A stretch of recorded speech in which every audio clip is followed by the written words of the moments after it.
Hello, this is Business Insight Today by E.A.Williamson. Thank you very much for following my just self-reflection. And I have been self-reflecting on events that occurred nearly 7 years ago in 2013.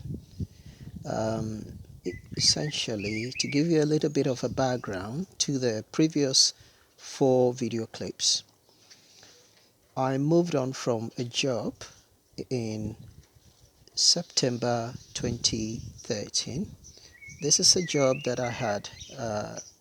This is an employment that I was in for 8.5 years in medical recruitment. My background is nursing, but I was office based for 8.5 years until I moved on in September 2013. Now, I was able to leave in September because my employers offered me a month's salary covering till the end of October. Throughout this period, I was job searching and I seemed to be receiving a lot of positive feedback from my efforts. So I was quite sure the transition would be quite flawless. Surprisingly, by the end of November, or towards the end of November 2013, I found out that I not only did not have an employment, although there was there were job offers, including a temporary role, but I did not have an income for the month of November.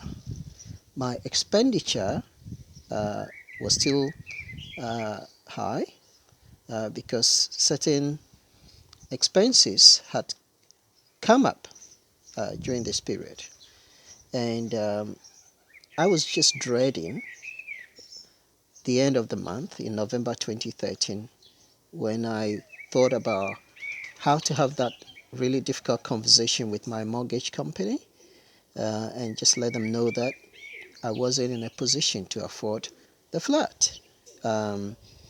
Anyway, I rehearsed nightmare scenarios, including the fact that I'll be rendered homeless, my flat will be repossessed, and etc.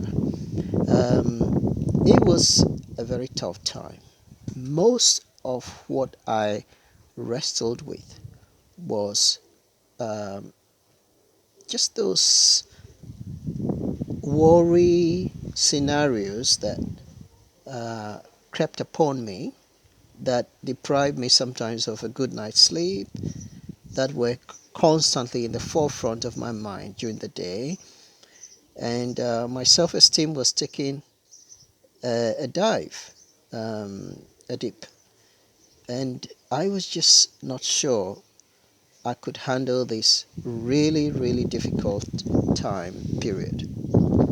And it was at that time that I started reflecting on some of the principles that have served me well during other times of my life when I was either in transition like that time, or I had actually successfully navigated difficult personal circumstances. And because I like writing, I like journaling, I put them all down and I came out with the conclusion that one of the biggest obstacles to progress was irrational fear. And so this gives you a background to my previous 4 videos. In the previous one, the 4th video, I also talked about addressing or managing, talked about confronting irrational fear and then how I learned to manage it. And this was the journey. Okay, so I want to say a little bit more about irrational fear. You see, I came to embrace the fact that my mind is the greatest creator endowed womb for problem solving. My mind is the greatest creator endowed womb for problem solving. So just like you have a womb that conceives a human person and then carries that person to full term uh, and gives birth to a baby, I have come to embrace the principle that the mind, in the form of thoughts and ideas for addressing personal challenges, is actually um, one of the greatest creator endowed um, tools or resources for problem solving. Now, if on the one hand that mind is plagued with thoughts of despair and discouragement and worry, then it becomes very, very difficult for the mind to exercise its full potential, that is, applying itself to the problem in question. So I'll give you an example. During that period, I realized that constant worrying about what could go wrong, constant worrying about what could uh, happen, nightmare scenarios, worst case scenarios, constantly engaged my mind. And the more I indulge in such fruitless exercises in irrational fear, the less I became confident in my ability to solve problems. And there were moments, and there were very brief moments of, I'll call it sanity, where I was forced to actually apply myself to changing scenarios, apply myself to changing situations. I found that it was during those times that I almost surprised myself. So I kind of realized that, you know what?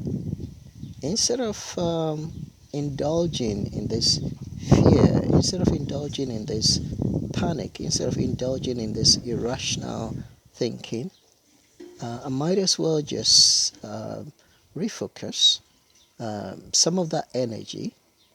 I would say negative energy. I might as well refocus. Why wouldn't I let the fear of losing my flat now motivate me to do my best to explore all avenues so I could make sure that doesn't happen? And you know what? That was a turning point. That was a major discovery or rediscovery. When I embarked on using the very same fear as fuel for self improvement, changing my circumstances, that was when I found the way out of this darkness of um, panic and irrational fear. I found out that actually there were answers if only I could pause long enough to look for those solutions. I hope you enjoy this, and I look forward to interacting with you again on the next video clip.